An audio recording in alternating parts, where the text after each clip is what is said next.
जयति परम ज्योति समं समस्तैरनन्तपर्यायै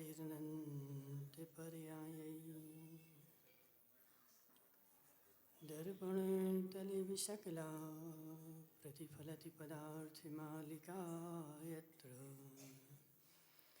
नमो हरिहन्ताणं नमो सिद्धाणं नमो आयर्याणं नमो वज्रायाणं नमो लोहिषव्यसाहुणं। पंच परमेष्टि भगवान के अनंत अनंत सिद्ध परमेष्टि भगवान के 1008 देवादेव वासु पूज्य भगवान के आचार्य भगवान अमृतचंद्र स्वामी की, आचार्य भगवान विद्यासागर जी महाराज के, आचार्य भगवान विशुद्ध सागर जी महाराज के। बोलो प्रभु जी शुद्ध सागर जी महाराज की, बोलो मुनि संघ की जय। मनुष्यों, तीर्थंकर भगवान की दिव्य देशना साधुवाद वाणी जयवंत हो। आचार्य भगवान अमृतचंद्र स्वामी पुरुषार्थ सिद्धि उपाय में समझा रहे हैं। अजित भाई अभी पूरा नहीं हुआ। यहाँ पर सकल चारित्र का वर्णन प्रारंभ हो रहा है। सकल चारित्र के अंतर्गत आचार्य भगवान यहाँ पर समझा रहे हैं कि हे जीव, सबको भूत हो जाना है। ऐसा संसार में कोई भी नहीं है जिसको भूत ने छोड़ा हो। सबको भूत लगेगा, सबको भूत लगेगा। एक भी भूत से बचने वाला नहीं। अब भूत दो प्रकार के होते हैं, ठीक है। अब संसार में भूत होते हैं अजित भाई। एक अच्छा भूत भी होता है, एक बुरा भूत भी होता है। यदि अच्छा भूत लग जाए तो वह अच्छे कामों के लिए प्रेरित करेगा, और यदि खोटा भूत लग जाए तो वह फिर खोटी वस्तुएं मांगेगा, खोटी जगहों पर ले जाएगा। अभी हम यहाँ पर थे सावला में, एक व्यक्ति को भूत लग गया। व्यक्ति नहीं था, क्योंकि आदमियों को कम लगते हैं, ठीक है ना, तो महिलाओं को ज़्यादा लगते हैं। तो एक को भूत लग गया, संसार में घूम रहा था, और वह वहाँ पे नेमिनाथ की बड़ी प्रतिमा है ना।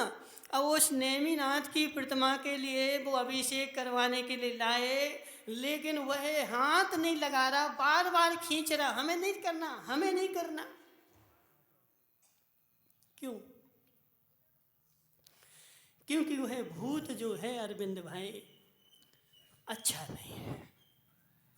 और यदि अच्छा होता तो वह अच्छे कामों में लगाता तुम्हें।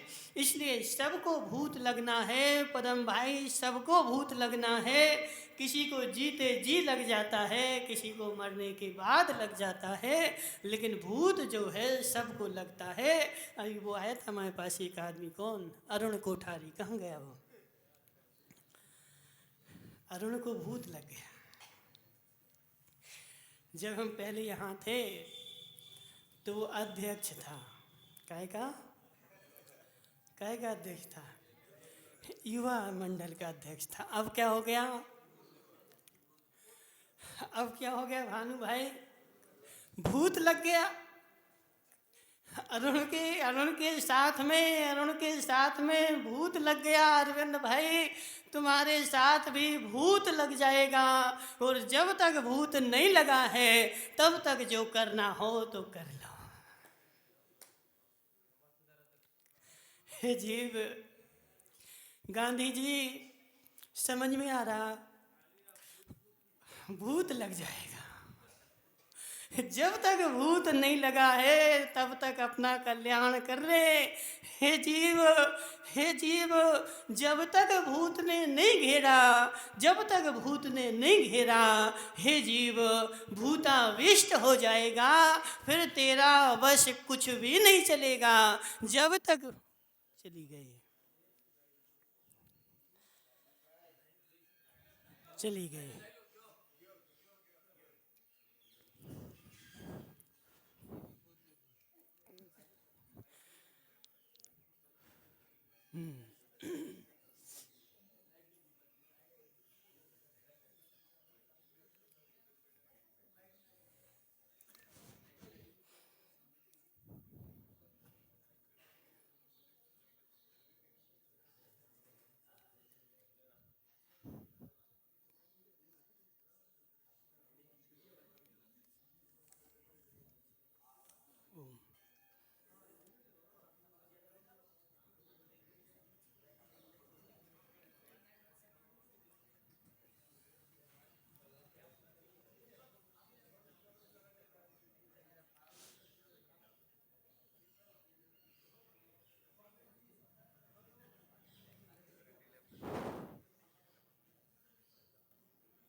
जब तक भूत ने नहीं घेरा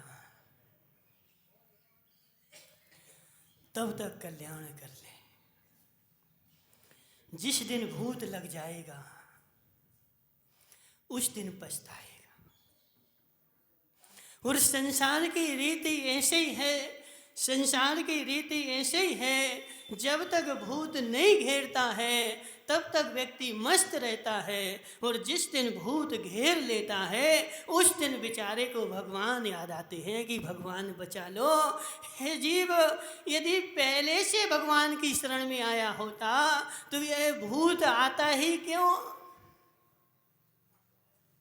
और अब आ चुका है, अब आ चुका है, और अब जब आ ही चुका है तो अब तू पछताने से कुछ होने वाला नहीं है। इसलिए सबसे पहले प्रवीण भाई पारसौलिया, भूत लग जाएगा, भूत लग जाएगा। हे जीव, बच जा भूत से। कोई भी भूत से बचा नहीं है, कोई भी भूत से बचा नहीं है। संसार में जितने भी हैं, देखो भूत तो लगा ही हुआ है। किसी आचार्य अमृतचंद्र स्वामी कहते हैं कि संसार में कोई मोहाविष्ट है, कोई भूताविष्ट है। और ये मोहाविष्ट जीव, अजित भाई, भूत भी इतना खतरनाक नहीं है जितना खतरनाक मोहाविष्ट है। और भूत, देखो भूत लगने के बाद तो वह भूत तो जो है तुमसे कार्य करवाता है और तुम जबरदस्ती करते हो, तुम्हारी बुद्धि को कुंठित कर देता है। हमने एक आदमी ऐसा देखा, वो एक कुएं में कूद रहा था, 4 आदमी उसको पकड़ रहे, मत कूदो प्राण निकल जाएंगे, मत कूदो, लेकिन नहीं मान रहा। संदीप गांधी, मान जाओ। नहीं मानोगे महाराज। देखो लोग कहेंगे क्या, एक संदीप गांधी थे,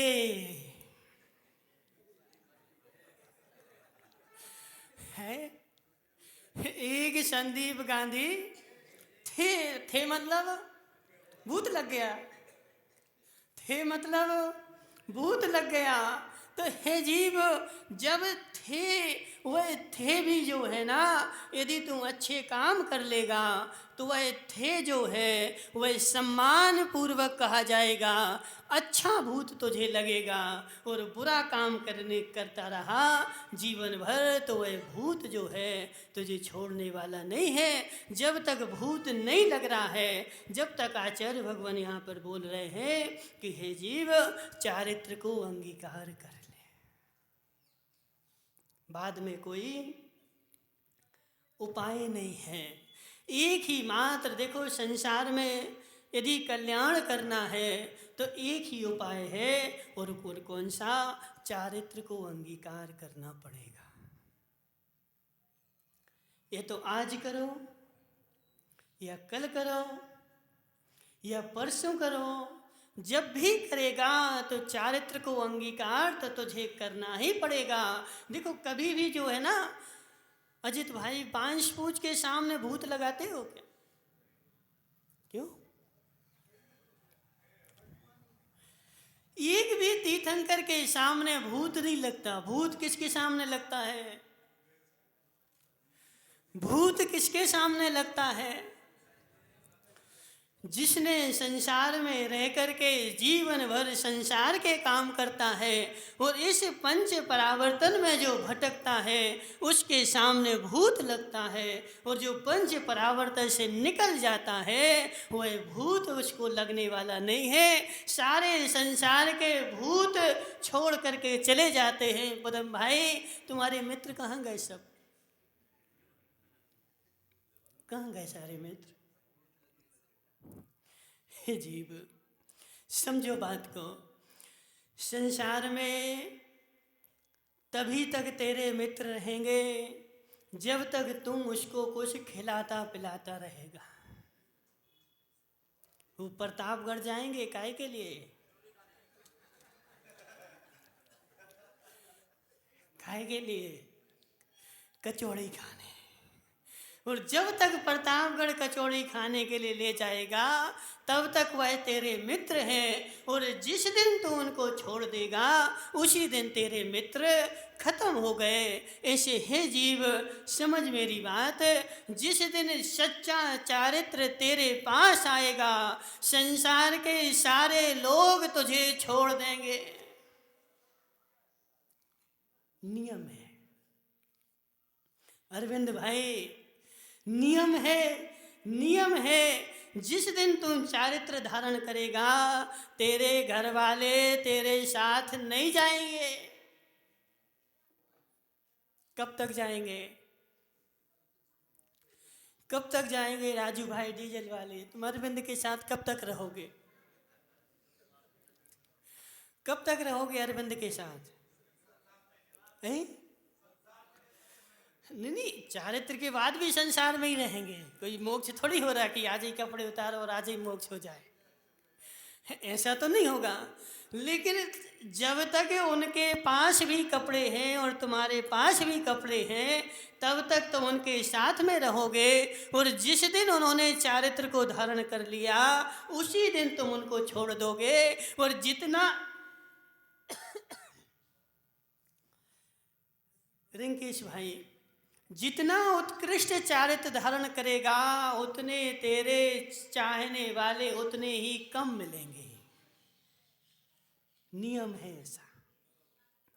जितना उत्कृष्ट चारित्र धारण करेगा उतने तेरे चाहने वाले उतने ही कम मिलेंगे। सुकौशल महाराज, सुकुमार थे, सुकौशल थे, कौन थे?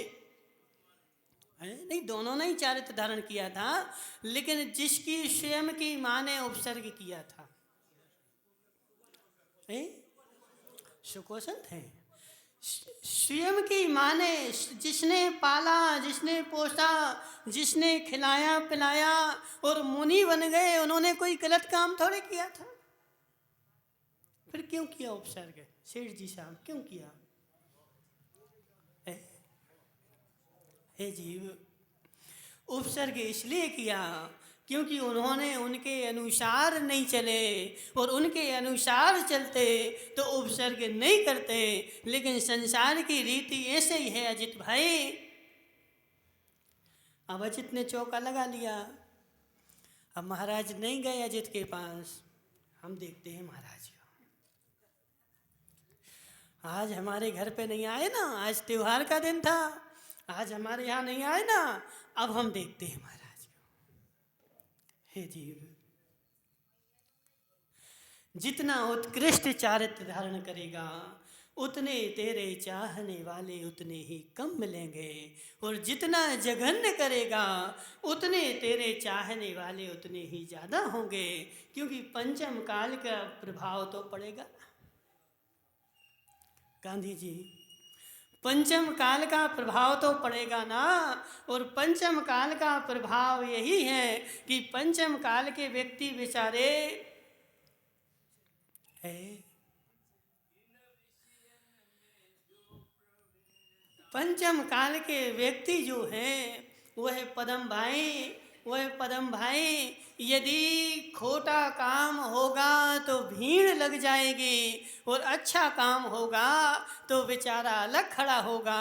आज अजित के भाष साथ इतने सारे लोग खड़े हो जाते हैं, और कल के दिन अजित भाई आचार्य जी बोलते कि हे जीव, भीड़ को देख करके कभी दीक्षा मत लेना।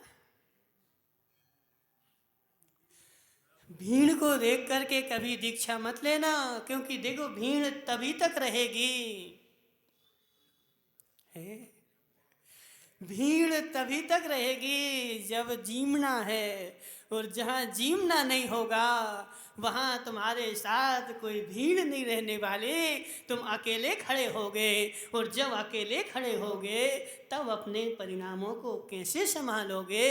और चारित्र का नाम ही मात इतना है अजित भाई। देखो चारित्र मतलब क्या, चारित्र मतलब क्या। अब राजू भाई डीजल वाले बोलेंगे महाराज हम तो एक आधो पास कर लेंगे तो चारित्र हो जाएगा। चारित्र मतलब क्या, बोलो किसे कहते चारित्र। संजय भाई किसे कहते चारित्र। चारित्र मतलब क्या है जीव। चारित्र का मतलब ही इतना है कि भेद ज्ञान भेद भाव उस जीव को तुम भी भरी भीड़ में खड़ा करेगा तो वह अपने को भिन्न देखेगा, रहेगा भीड़ में जल से भिन्न कमलवत। छह डाला में आता ना, जल से भिन्न कमलवत। कमल तालाब के बीच में रहता है, और कमल को जो है कीचड़ चारों ओर से घेरे रहता है, लेकिन जब भी कमल निकालते हो तो एक बूंद भी कीचड़ कमल के साथ नहीं आता है। कमल कीचड़ से भिन्न है, कमल कीचड़ से भिन्न है। कमल कीचड़ में है लेकिन कीचड़मय नहीं है, कीचड़ से भिन्न है। ऐसे मुनिराज वो है जो संसार में है, संसारियों के साथ हैं लेकिन उनके साथ में संसार नहीं है। उनके साथ में देखो श्रीपाल जी, उनके साथ में हम सोचें कि हम यहाँ से बिहार करेंगे, श्रीपाल जी हमारे साथ में जाएंगे, और ये शादी हमने मन में बैठा लिया, हमारा चारित्र खत्म। मनसुखलाल जी समझ में आ रहा, क्या आ रहा है,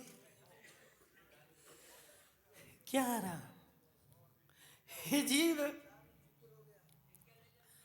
समझो बात को।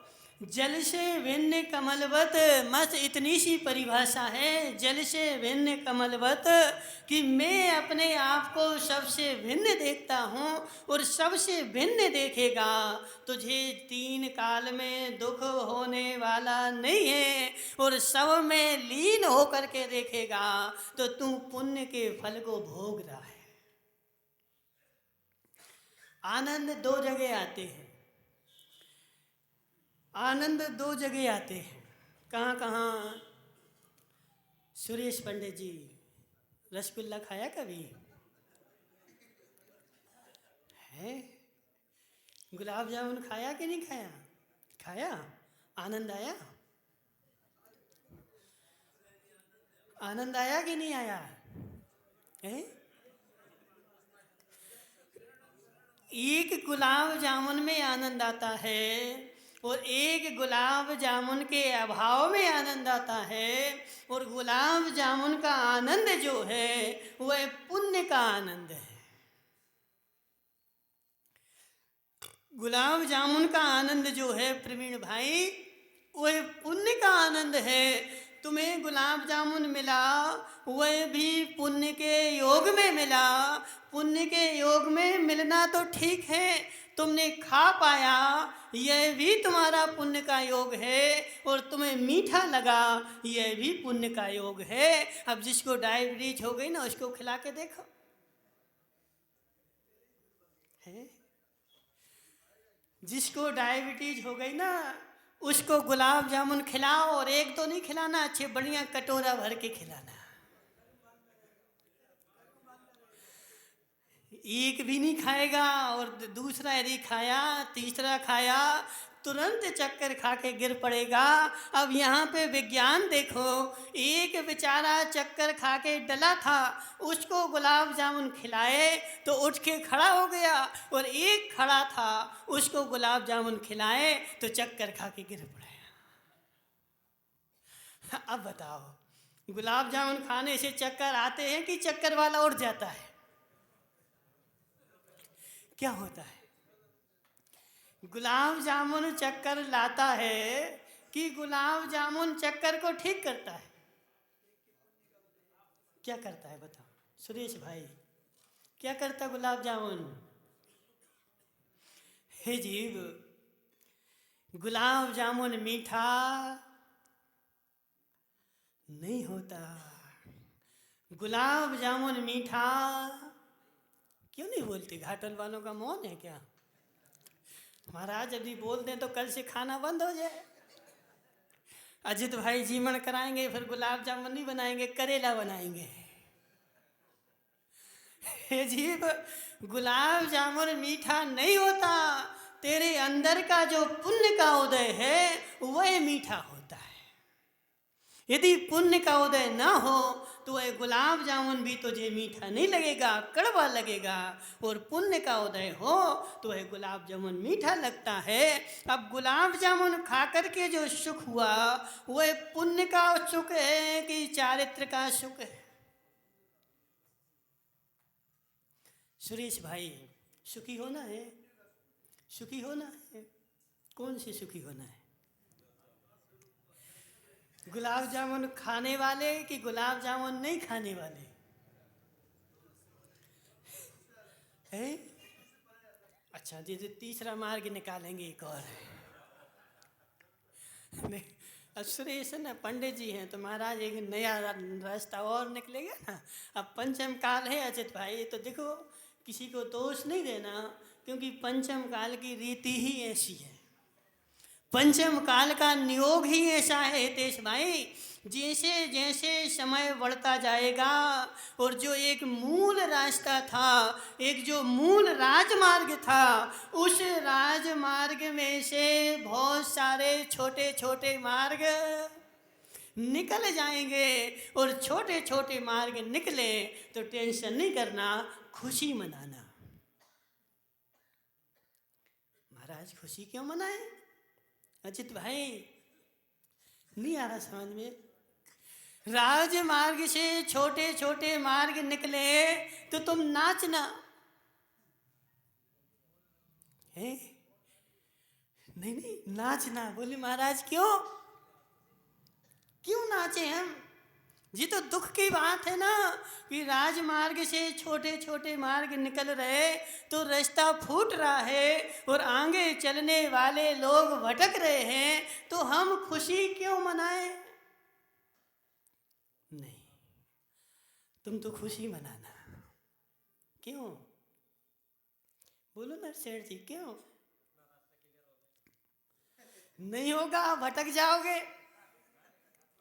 क्लियर नहीं होगा, भटक जाओगे। जब 50 रास्ते आगे चल के मिलते हैं तो तुम्हें जाना कहाँ है, ऐसा क्लियर नहीं होगा। लेकिन फिर भी तुम खुशी मनाना। क्यों मनाना खुशी? क्योंकि जिन वाणी मेरी सत्य है, और महावीर की वाणी में निकला है कि पंचम काल में रास्ते से बहुत सारे मार्ग निकल जाएंगे और जैसा लिखा है वैसे ही दिख रहा है। इसका मतलब है जिनवाणी झूठी नहीं है। इसलिए पंचम काल में रिंकेश भाई बहुत सारे मार्ग निकलेंगे। अब एक सुरेश पंडित जी एक नया निकाल रहा है। बोले महाराज ये दोनों नहीं, कौन सा? एक और तीसरा मार्ग निकालना है, लेकिन तीसरे मार्ग में जाओगे तो भटक जाओगे। तो हे जीव, यहाँ पे चारित्र की वर्णन चल रही है, तो चारित्र के लिए आचार्य भगवान बोल रहे, चारित्र अंतर्गत भावा तपो भी मोक्षंगम गदितम।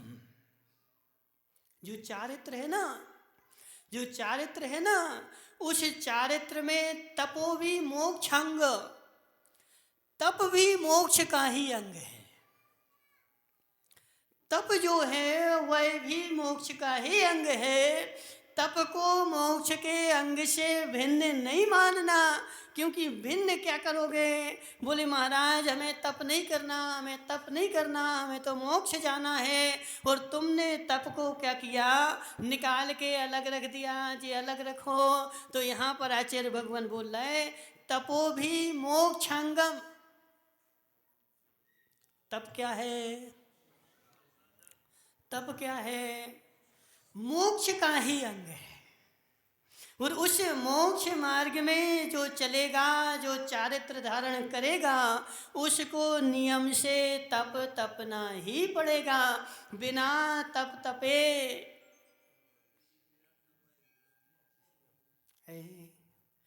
श्रीपाल जी क्या बिना तप तपे मोक्ष मिलने वाला नहीं है।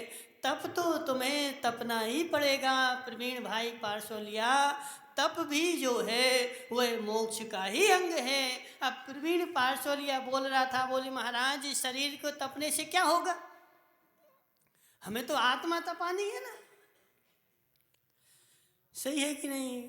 शरीर तपाने से क्या होगा? हमें तो आत्मा तपानी है। और आत्मा जब तपानी है तो क्या शरीर से भिन्न आत्मा मिलती है कहीं? जब भी तपाओगे, अरविंद भाई चाय पी तुमने कभी? रोज चाय को मीठा करते हो? मीठा करते कि नहीं? मीठा करते हो तो मिठास डालो ना, शक्कर क्यों डालते हो? नहीं, शक्कर में से मिठास निकाल करके चाय में डाल देना और शक्कर बेच देना। क्यों? चाय मीठी चाहिए सुमती लाल जी? चाय मीठी चाहिए कि शक्कर चाहिए? क्या चाहिए तुम्हें? चाय मीठी चाहिए ना, तो उस शक्कर में से शक्कर तो बेच देना। इनकी दुकान पे जाना अरविंद की और उनसे बोलना 1 किलो शक्कर देना। तो 1 किलो शक्कर लेके और मिठास उसमें से निकाल लेना और शक्कर इनकी वापस कर देना। ठीक है जी। शक्कर, बिना शक्कर के मिठास कहीं भी नहीं पाई जाती है। तो इस बिना शरीर के आत्मा नहीं पाई जाती है। जब भी मिलेगी तो शरीर में साथ ही मिलेगी। तो शरीर तपेगा तो शरीर तपने के साथ साथ में आत्मा तेरी तपेगी सुदीप भाई। लेकिन लक्ष्य ऐसा होना चाहिए। अब संसार में समस्या क्या हो जाती है रिंकेश भाई? समस्या क्या हो जाती है? अब अरविंद को तो चाय पीनी थी, अब बेचारा चाय पीनी है तो शक्कर लेने जा रहा है। अब शक्कर को देख रहा है, मिठास को नहीं देख रहा है। शक्कर को देखेगा तो मिथ्या दृष्टि हो जाएगा और चाय मिठास को देखेगा तो सम्यक दृष्टि हो जाएगा। तुझे उसमें अरविंद भाई, एक शक्कर ऐसी आती है जो देखने में अच्छी नहीं दिखती लेकिन मीठी खूब होती है। आती कि नहीं है? कौन सी? खांड आती है। ठीक है ना? देखोगे तो देखने में तो मटमैली टाइप की दिखेगी, लेकिन मीठी जो होती है वह ज़्यादा होती है। तो वह शक्कर से महंगी है कि सस्ती है? मैं बेचती हो तुम? अजित भाई बेचते हो? महंगी कि सस्ती है? महंगी है। तो वो तो काली माली तो है, वो काली थोड़ी अच्छी बिकती है। अब समझो बात को कि खांड में मिठास ज़्यादा है, इसलिए मिठास ज़्यादा होने के कारण उसका रेट जो है ज़्यादा है। अब जो बेचारा क्या बोल रहा है, पदम तो लेने जाता है, महाराज एकदम सफ़ेद चाहिए हमें, तो मीठी से मतलब नहीं है, क्या चाहिए, बिल्कुल सफ़ेद चाहिए है। और सफ़ेद होगी तो ही मैं शक्कर खरीदूंगा, और सफ़ेद नहीं है तो मुझे शक्कर नहीं चाहिए है। तो ऐसे है जीव, वहाँ मेरा लक्ष्य सफ़ेद पर नहीं होना चाहिए, उसकी मिठास के ऊपर होना चाहिए। ऐसे जब तप करो संदीप गांधी, तो तप करते करते शरीर को नहीं देखना कितना सूख गया, कितना पतला हो गया, कितना मोटा हो गया, अंदर में आत्मा को देखना, कितनी तप गई, कितनी नहीं तपी। यदि लक्ष्य ऐसा होगा तो वह तप जो है ना तुम्हारा कार्यकारी होगा, और यदि लक्ष्य नहीं है तो वह तप जो है कार्यकारी नहीं है।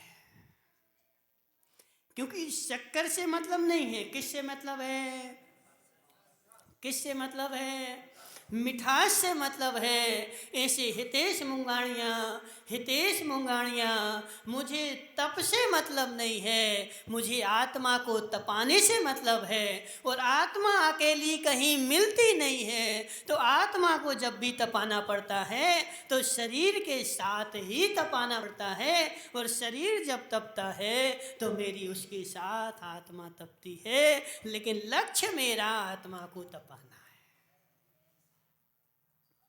यदि शरीर अकेला तपता रहा तो जी मनसुख लाल जी मुंगाणिया ने एक दिन क्या किया ना, कि वो तपेली जो थी है गैस के ऊपर रख दी, और देखा कि हमारी बहू जो है ना वो गैस के ऊपर रखती थी, फिर उठा करके छान देती थी। लेकिन उनने ये तो देखा ही नहीं कि पहले उसमें दूध भी डालती थी,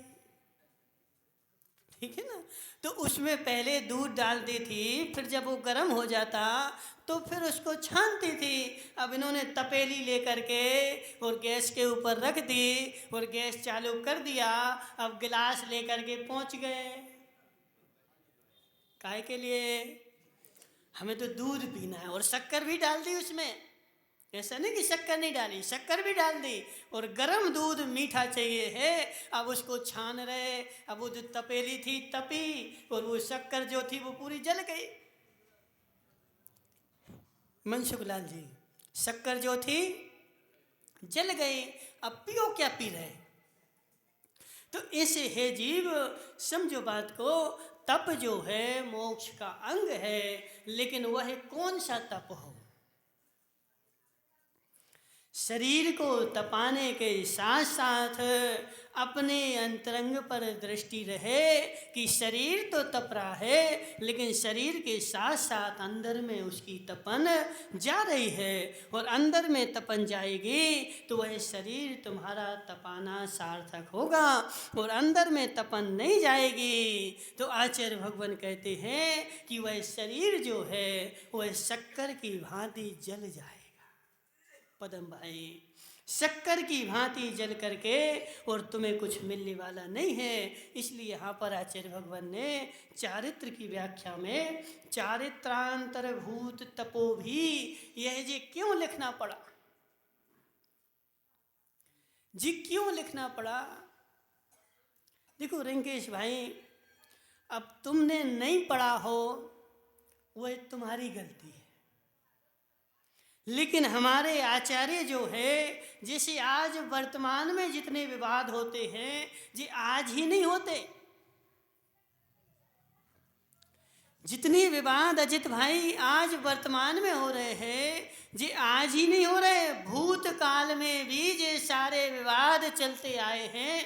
और इसीलिए आचार्यों ने एक एक बात लिख दी, क्योंकि भूतकाल में भी ऐसे लोग थे जो कहते थे हम सोपा पे बैठे बैठे मोक्ष जाएंगे।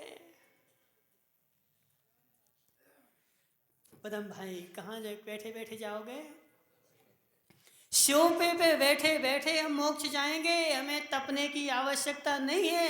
घर छोड़ने की आवश्यकता नहीं है, ऐसा पूर्व में भी लोग बोलते थे। इसलिए आचार्य ने यहाँ पर लिखना पड़ा कि चारित्र जो है वह तप के साथ ही है, और तप जो है वह भी मोक्ष का, चारित्र भी मोक्ष का अंग है और तप भी मोक्ष का अंग है। और ऐसे चारित्र के बहुत सारे अंग हैं। चारित्र के मुकेश गांधी, चारित्र के कितने अंग हैं? चारित्र के बहुत सारे अंग हैं, बहुत सारे अंग हैं। और ऐसे चारित्र, उस सारे चारित्र में वह सारे अंग समाहित हो जाएंगे। और तुमने मात्र यदि एक को ही चारित्र मान लिया तो वह तुम्हारा मिथ्या तो खड़ा हो जाएगा। माना कि रोड पे जा रहे थे और रोड पे जाते जाते माना कि देखो रिंकेश भाई, तुमने 10 प्रतिमाएं धारण कर ली। कितनी? 10 प्रतिमाएं, ठीक है ना। और 10 प्रतिमा धारण करके तुम तो चारित्रधारी हो गए। और तुम रोड पे जा रहे थे और रोड पे जाते जाते एक बिल्ली वहाँ पर तड़फ रही थी और रिंकेश भाई वहाँ से जा रहे थे। हमें क्या करना, डली रहने दो। तुम्हारा चारित्र दोष लग गया। महाराज, बिल्ली से मेरे चारित्र में क्या दोष लग गया है? जीव, तूने चारित्र धारण किया है ना, तो उस चारित्र का दया भी उस चारित्र का ही अंग है। जो दया है ना, वह दया भी उस चारित्र का ही अंग है। और तुम्हें उसको देख करके दया तो आई नहीं और तुम अपने आप में चले गए। तुम्हारे चारित्र में दोष लग गया। क्योंकि आज तक ऐसा पेड़ किसी ने देखा हो? पदम भाई, तुमने देखा क्या ऐसा पेड़ हो जिसमें एक भी शाखा ना हो? देखा प्रवीण भाई? पेड़ तो हो, बस लंबा लंबा लंबा लंबा चला जा रहा हो, उसमें एक भी शाखा ना हो, एक भी पत्ते ना हो, एक भी फूल ना हो, एक भी फल ना हो। ऐसा होता है क्या? नहीं हो सकता। तो ऐसे जैसे जो है ना, बिना शाखा के पेड़ नहीं होता, ऐसे चारित्र का एक पेड़ है और उस चारित्र के पेड़ की शाखाएं बहुत सारी हैं, 3 नहीं। रिंकेश के पिताजी बोला, सम्यक दर्शन, सम्यक ज्ञान, सम्यक चारित्र उस पेड़ की शाखाएं हैं।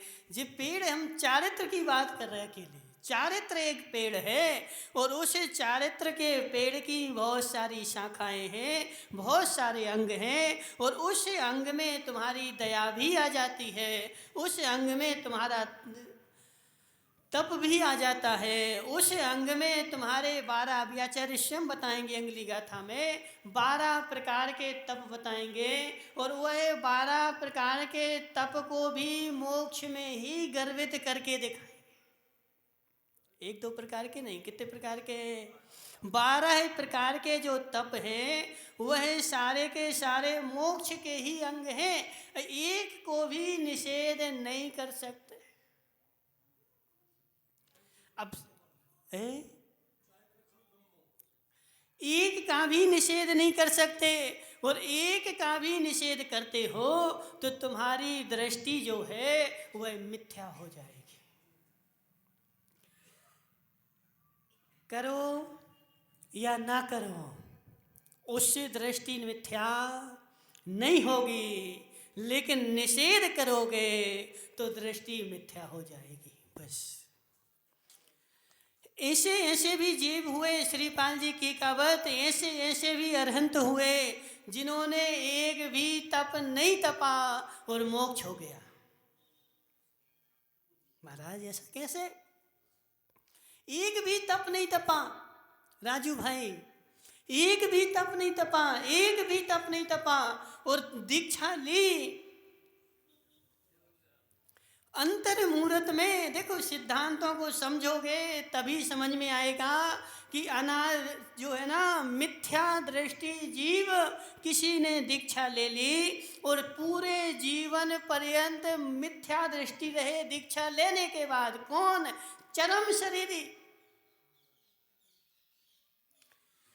पदम भाई, चरम शरीरी क्या होता? चरम शरीरी, चरम शरीरी मनसुख लाल जी हम कहाँ से बोल रहे हैं? तो धवला जी से बोल रहे हैं। चरम शरीरी जीव सारे जीवन भर दीक्षा लेने के बाद पूरा जीवन उसने मिथ्यात्व के साथ निकाला, और लास्ट का जो अंतर मुहूर्त था, उस एक अंतर मुहूर्त में 7वें गुणस्थान में, फिर 6वें में, 7वें में, 6वें में, 7वें में, फिर 8वें, 9वें, 10वें, 12वें, 13वें और मोक्ष हो गए। एक अंतर मुहूर्त, एक भी तप नहीं तपा। मनसुख लाल जी, हो सकता कि नहीं है? एक भी तप नहीं तपा, एक भी तप नहीं तपा, और बिना तप तपे मोक्ष हो गया। तो हे जीव, ऐसा भी हो सकता है उन्होंने तप नहीं तपा, लेकिन तप का निषेध भी नहीं किया। तप नहीं तपना कोई दिक्कत नहीं, नहीं तपो, लेकिन तप का निषेध, यदि निषेध करोगे, तप नहीं तपोगे तो मोक्ष हो जाएगा, लेकिन निषेध करोगे तो मोक्ष 3 काल में। कितनी बड़ी बात है हे जीव। लेकिन होता क्या है,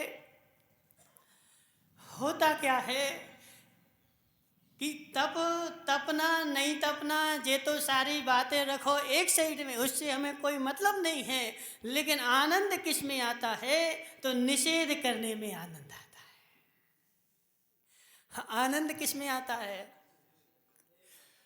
प्रवीण भाई पारसौलिया, अब यहाँ बैठते कि नहीं बैठते हो? मान स्तंभ के पास में बैठते थे ना पहले, हैं? सारा ग्रुप लगा करके रात में मीटिंग होती ना, तो उस मीटिंग में क्या होता बताओ? कुछ मिलता नहीं है, कुछ होता नहीं है, कुछ जाता नहीं है, कुछ करते भी नहीं है। सुमती लाल जी, सत्य कि नहीं? कुछ होता नहीं है, कुछ मिलता नहीं है, कुछ करते नहीं है, मात्र क्या करते हैं? बातें करते हैं, और उस बातों में जो है ना आनंद ज्यादा आता है। और इसलिए संदीप भाई समझो हमारी बात, संसार में जितने भी विवाद हैं काय में है, काय में है। संसार में जितने भी विवाद हैं, मुकेश गांधी, संसार में जितने भी विवाद हैं वह मात्र बातों में ही हैं, कार्य में आज तक कोई विवाद नहीं। और काम में यदि कभी विवाद हुआ हो तो हमें बता दो कि महाराज इस काम में ऐसा विवाद हो गया। मात्र विवाद जब होता है कि जो विवाद वही होता है जो करता धरता तो कुछ नहीं है, मात्र बातें करता है, और बेचारा बातों में जो है ना कुट पिट जाता है। कहीं चोरी हो गई, उकावत जी समझो बात को, कहीं चोरी हो गई और कौन ने चोरी करी, कौन ले गया, कोई को पता नहीं। लेकिन उकावत जी जो है ना वहाँ खड़े खड़े रोड पे बातें कर रहे थे कि देखो चोर पीछे से गया और पीछे से घुस गया, और वहाँ पे एक पुलिस खड़ी थी, उसने सुन लिया। अब वो बोलेगी तुम ये बताओगी तुम्हें कहाँ से पता है? समझो बात को, तुम्हें कहाँ से पता कि चोर पीछे से गया और पीछे से घुस के सामान ले गया? मैंने तुम्हें पता है ना, मतलब तुम ही ने करी है। चलो तो जिसने की थी वो तो लेके भाग गया, चला गया, और उसने बेच करके बढ़िया आराम से खा रहा है। लेकिन जिसने की थी वह किसी से नहीं कह रहा है। जिसने की थी वो किसी से नहीं कह रहा कि मैंने करी, उसको तो पता ही नहीं है। लेकिन जिसने नहीं करी वह बेचारा बातें कर रहा है और बातें करके फंस रहा है। तो संसार में जितने भी विवाद होते हैं वह सब बातों में ही होते हैं, काम करने में नहीं होते। इसलिए संदीप भाई तुम आत्मा में लीन रहो ना, कोई विवाद नहीं होगा, कोई तुमसे कुछ नहीं बोलेगा। लेकिन बातें करोगे हैं, बातें करोगे तो फंसोगे। हे जीव, देखो इतने सारे मुनिराज हो गए, चतुर्थ काल में कितने सारे मुनिराज हो गए और वो जंगल में जाके आत्मा में लीन हो गए। कोई ने उनसे विवाद किया? कोई ने नहीं किया। क्यों?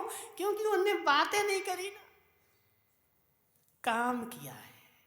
इसलिए संसार में देखो फल मिलता है, बातों का कोई भी फल नहीं मिलता। फल जो मिलता है वह काम का मिलता है, और जो काम करता है उसको कोई विवाद नहीं होता है, मात्र विवाद वही होता है। और जिसके पास एक सामान होता है, अजित भाई तुम्हारे पास खाने पीने को है कुछ कि नहीं है? है? तो तुम क्या करते, खाते पीते हो कि चर्चा करते हो? ठीक है ना। देखो जिसके पास खाने पीने को होगा वह बेचारा घर में बैठ करके बढ़िया खाएगा पिएगा मस्त हो जाएगा, और जिसके पास नहीं होगा तो वो रोड पे चर्चा करेगा। इसलिए चर्चा से विवाद बढ़ता है और काम से कल्याण होता है। इसलिए चारित्र वही है जो काम करता है, चर्चा नहीं करता है। इसलिए हे जीव, जब तक हितेश मुंगाणिया भूत ना लगे तब तक काम कर ले। सारा जीवन बातों में बिता देगा और फिर भूत लग जाएगा, और भूत लग जाएगा तो तू चला जाएगा, फिर कुछ कर नहीं पाएगा। इसलिए भूत लगने के पहले पदम भाई लगाना है भूत लगने के पहले अपना कल्याण कर ले तो तेरी गति सुधर जाएगी। बातों में समय वेस्ट मत कर, बातों में समय वेस्ट मत कर। एक एक समय मेरा कीमती है, एक एक समय मेरा कीमती है, एक एक दिन मेरा कीमती है, और जितना मैं समय गवाता जा रहा हूँ यह मेरा समय निकलता जा रहा है। इसलिए हे जीव, भूत लगने के पहले अपना कल्याण कर ले, इसी में मेरा कल्याण है। बातों से काम होता नहीं है। बोले शांतिनाथ भगवान की।